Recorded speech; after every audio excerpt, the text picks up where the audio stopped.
Madam Toastmaster, fellow Toastmasters and very welcome guests. It's April 1982. I'm 14 years old, it's the school Easter holidays, and I'm in D.H. Evans, the Oxford Street department store. The next day, Sophia Loren, one of the biggest movie stars ever, is supposed to be coming in to promote a new perfume. I was an avid autograph collector at the time. This was too good to miss. But in order to get a ticket, you had to buy the perfume, which started at £15. I couldn't afford that. Not on my pocket money. In the early 80s, £15 was a lot of money to a 14-year-old. Luckily, I've always had the gift of the gab.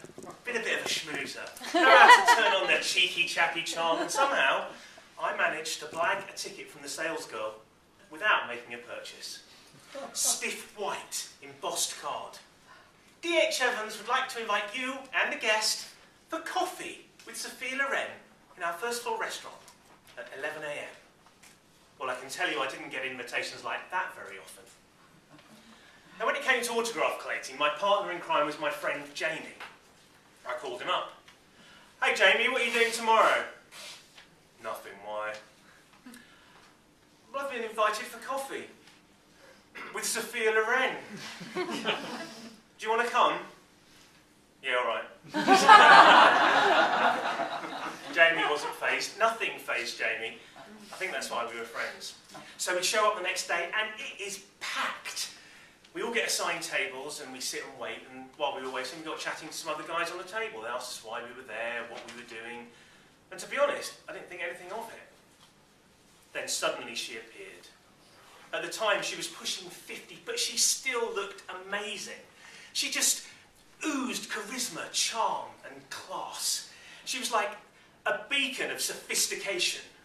Or perhaps I should say, Sophia-stication. Oh.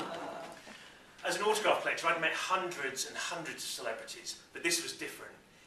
This was amazing. Everyone gawped, open-mouthed at this goddess, this diva, who just for a moment had stepped out of the silver screen and into our ordinary lives. We were all asked to wait at our tables while the press got their photographs, and then she was going to come round to each table individually. I know opportunity's not a lengthy visitor. I was having none of it. I was straight in there like a rat up a drain pipe.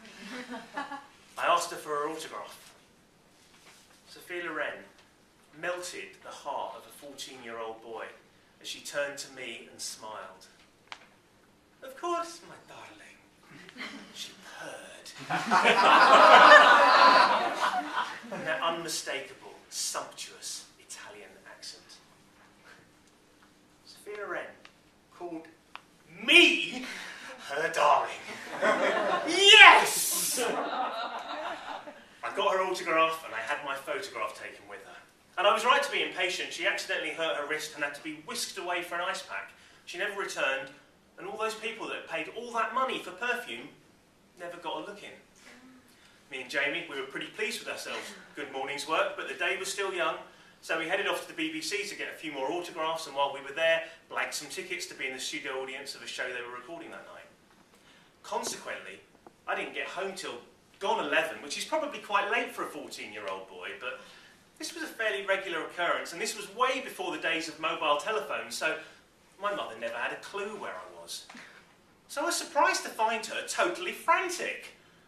Where have you been? What? With my parents, I was as communicative as any teenager. The Daily Star are looking for you. What? I thought she's finally lost it. The Daily Star! I phoned 3 times and they've been round. Here! The Daily Star, they've been here. What's going on? I don't know. I didn't. I phoned the number that they'd left, and it turned out that the people we'd spoken to while we'd waited for Sophia Loren were actually journalists. They'd been impressed with our collection and wanted to interview us about the collection. I phoned Jamie. Jamie, the Daily Star want to come round tomorrow and interview us. Yeah, all right. Jamie wasn't fazed. 9 o'clock the next morning, there they were. They photographed me and Jamie. They photographed our photo albums. They asked to take the photo albums away with them, and they even asked if they could take the film from my camera. My mother, as